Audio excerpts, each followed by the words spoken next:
Dear students, as you know, we are doing the solution of the question papers. आपके 10th and 12th के जो भी question papers हैं mathematics के अभी बोर्ड एग्जाम में आपके आए हुए हैं, हम लोग उसको सॉल्व कर रहे हैं. So this was the part of the series of basic mathematics paper. So here in this video हम लोग लास्ट सेक्शन सॉल्व करने वाले हैं बेसिक मैथमेटिक्स पेपर का. Previous sections have been done already in last videos. So हम start करेंगे section E case study 1 से. बहुत ईजी केस स्टडीज़ हैं आपकी ऑल 3. मतलब this was the history of from the beginning of the basic mathematics कि आज इतना ईजी पेपर आपका इस बार आया है that you can get 100 out of 100 undoubtedly. So case study 1 शुरू करते हैं. So this is from linear equation in 2 variable की सबसे आसान केस स्टडी जो बन सकती थी वो आपको दी गई है. So Dipankar bought 3 notebook and 2 pens. Dipankar ने 3 नोटबुक खरीदी, 2 पेन खरीदे for ₹80 and his friend Suryansh bought 4 notebooks and 3 pen for ₹110 from the school book shop. So represent the above information. सबसे पहले यही पूछा गया होगा. कहा गया है नोटबुक के प्राइस को 1 नोटबुक के प्राइस को आप x मानो और 1 पेन के प्राइस को y मानो और इस इक्वेशन को अलजेब्राइकली आप शो कर दो, सिचुएशन को दिखाओ. सो हमें क्वेश्चन में बोला गया है लेट कॉस्ट ऑफ 1 नोटबुक आपको क्या माननी है,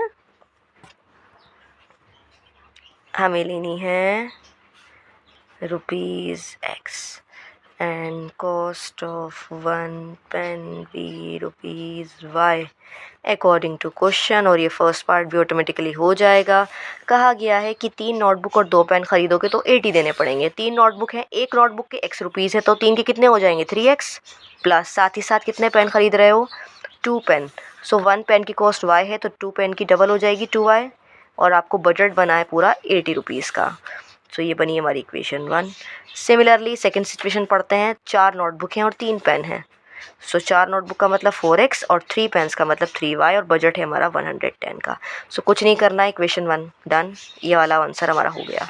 अब सेकंड पार्ट करते हैं. सेकंड पार्ट में बोल रहा है what is the price of 1 notebook. 1 notebook का प्राइस बताओ यानी कि x की वैल्यू बताओ. तो हमें पता है सिंपल है, इसको एलिमिनेशन से सॉल्व करो यूजिंग एलिमिनेशन मेथड. आप सब्स्टिट्यूशन भी लगा सकते हैं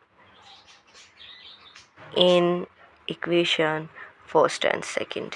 सो ध्यान से लिखते हैं पहले इक्वेशंस को. 3x + 2y = 80, 4x + 3y = 110. Coefficient same बनाते हैं तो y हमें क्या निकालना है, नोटबुक की कॉस्ट निकालनी है ना. तो y को हटाते हैं. y कैसे हटेगा, पहले कोफिशिएंट सेम बनाएंगे. नीचे 3 है तो ऊपर 3 से मल्टीप्लाई करो और यहाँ पर करो आप 2 से.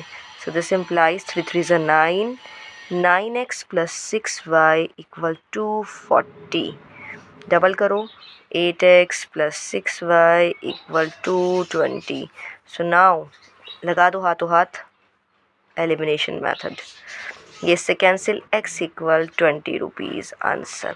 बस cost of 1 notebook is 20 rupees. Similarly अब आपको कह रहा है कि 1 पेन का कितना है a पार्ट्स b पार्ट में. तो बहुत ईजी है, x की वैल्यू उठा के फर्स्ट इक्वेशन में रख दो.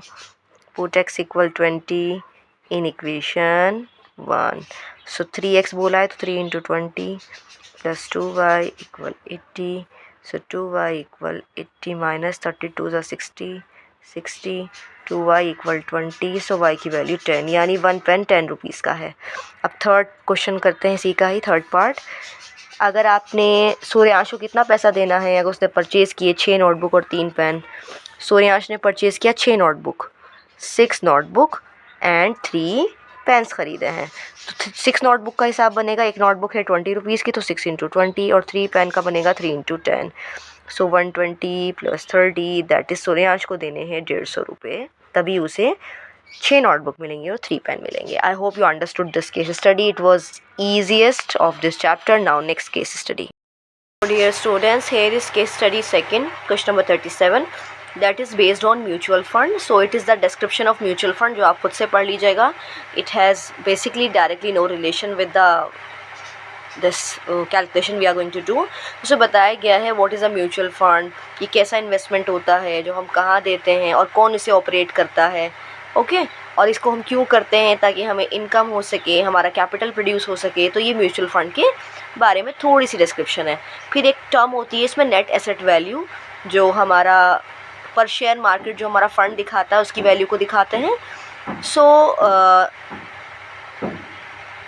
इट इज़ द प्राइस, वो प्राइस है जिसमें इन्वेस्टर फ़ंड शेयर ख़रीदते हैं किसी फ़ंड कंपनी से और दूसरी किसी फ़ंड कंपनी को बेचते हैं। ये तो बेसिकली एक मतलब डिस्क्रिप्शन है about this type of fund. तो इसमें हमारा जो मेन क्वेश्चन का पार्ट है वो ये है कि नेट एसेट वैल्यू दी गई है म्यूचुअल फ़ंड की ICICI म्यूचुअल फ़ंड से, यानी इस कंपनी की नेट एसेट वैल्यू दी गई है। तो कैसी है? तो नेट एसेट वैल्यू किसके पीछे बैठ रही है? 0 से 5 के बीच में बैठ रही है 13 फंड्स के लिए, 5 से 10 बैठ रही है 16 फंड्स के लिए। ऐसे ये डाटा आपको गिवन है। अब आपको क्वेश्चन बोला गया है based on the above information आप बताइए what is the upper limit of the model class. Model class किसे बोलते हैं? ऐसी इंटरवल को बोलते हैं जिसकी मैक्सिमम फ्रीक्वेंसी होती है। सो आपको पता है मैक्सिमम फ्रीक्वेंसी 22 है यहाँ पर, तो इसकी मॉडल क्लास हो गई है 10 to 15। सो हम लोग सबसे पहले इसमें डालेंगे फर्स्ट पार्ट।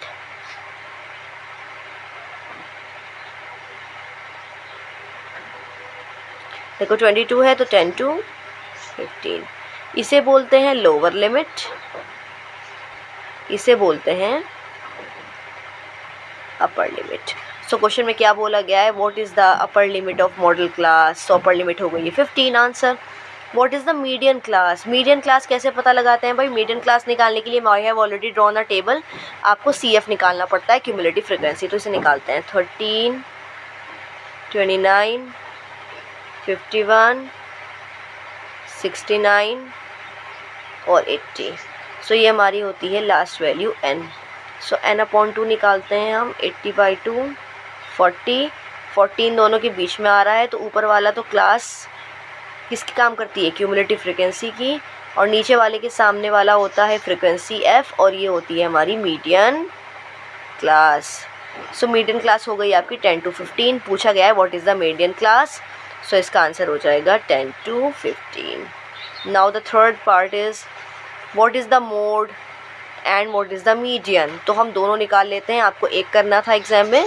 तो पहले हम निकालते हैं मोड। सो मोड का फॉर्मूला होता है L + F1 - F0 divide by 2F1 - F0 - F2 multiply by H। Lower limit model class की कौन सी है भाई? 10 है। F1 किसे बोलते हैं? F1 बोलते हैं मॉडल क्लास की फ्रीक्वेंसी को। तो यहाँ पर मॉडल क्लास की फ्रीक्वेंसी कितनी है? यही है 22 है, और उसके पीछे वाली F0 और आगे वाली F1। So F1 is 22, F0 is 16 and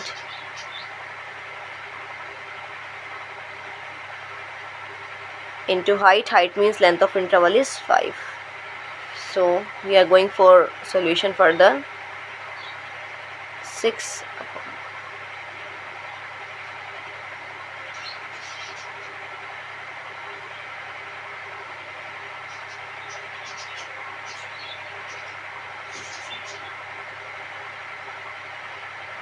so the answer is 13. So here we can say the mode of the data is 13. The next is to find median. So median has formula L plus n/2 minus CF/F into H. So lower limit of median class is 10, n/2 आपका 40 है, minus CF 29 है, और frequency है 22, into height is 5. So 10 plus 11/22 into 5, 11 to the 22, 2.5. So the answer is 12.5. This was very easy. So we calculated mode and median of the data. Now we will do the last case study of this paper. So question number 38. Resident Welfare Association RWA of Gulmohar Society in Delhi have installed 3 electrical poles ABC, 3 poles लगाए हुए हैं in a society common park. Despite these 3 poles, कुछ park अभी भी अंधेरे में है, तो वहाँ पर एक और इलेक्ट्रिक पोल लगाना है D। अब ये D पोल हमें पता नहीं है कहाँ है।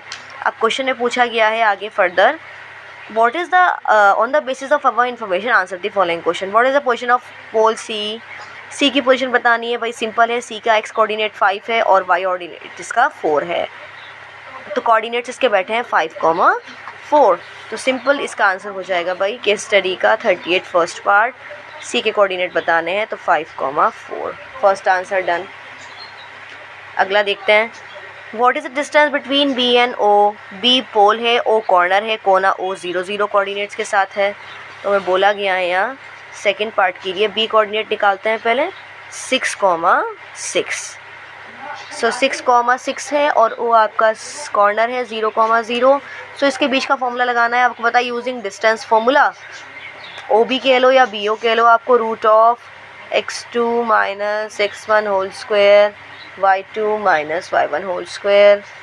x2 बोलते हैं, देखो ये होता है x1 y1 और सेकंड पेयर का होता है x2 y2, ऐसे थर्ड पेयर का होता है। सो y2 x2 माइनस x1 लेना है तो 0 माइनस 6 होल स्क्वायर और 0 माइनस 6 होल स्क्वायर। 36 प्लस 36 72, 72 को कहते हैं 6√2। So 6√2 is our answer. Now the third part. Yes.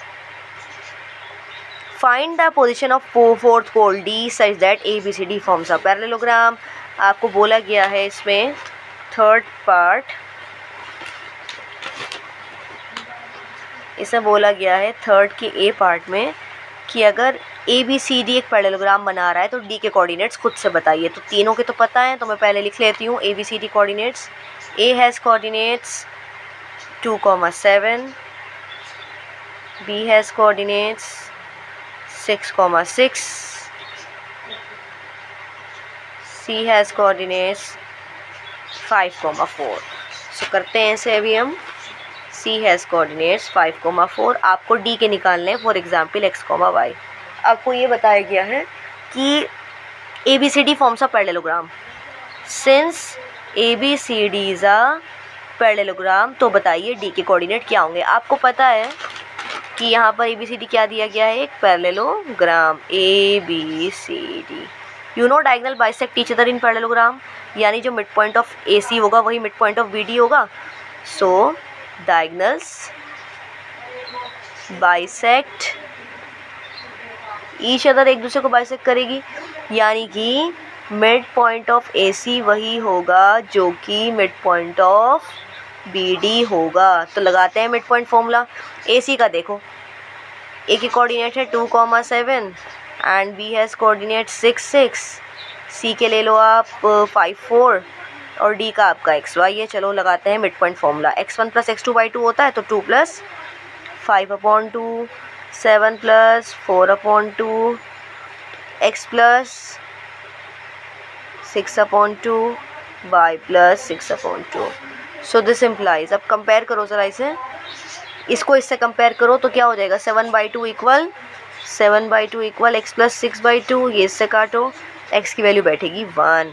Similarly y को y से कंपेयर करते हैं, 7 और 4 क्या होता है 11, 11/2 इक्वल y प्लस 6/2, ये इससे काटा, y की वैल्यू 5। तो बस ये हमारे कोऑर्डिनेट हो गए डी के 1,5 answer. Now the last part पूछ रहा है आपसे, बहुत आसान, जिसको ये ना आता हो वो भी पार्ट करे। Find the distance between the pole A and C. A और सी का डिस्टेंस पूछ रहा है, वेरी इजी। सो ए सी का डिस्टेंस हम डायरेक्टली कैलकुलेट कर रहे हैं, देखो यहीं से x2 माइनस x1 यानी 5 minus 2 whole square plus y2 minus y1 का मतलब 4 माइनस 7 होल स्क्वायर। सो ये हो जाएगा 5 में से 2 गया 3, 3 का स्क्वायर 9, 4 में 7 गया माइनस 3 का स्क्वायर 9, रूट 18, तो यानी कि 3√2 answer. So this way finally we finish the complete paper of basic mathematics up to last question of the paper 38. Now I hope आप लोग को सारी वीडियोज़ अब मिल जाएंगी and you will do each question yourself and you will see how you did in the exam. And now from next videos we are going to start the solution of standard mathematics and after that 12th class mathematics. So thank you so much, stay connected and do practice. Thank you.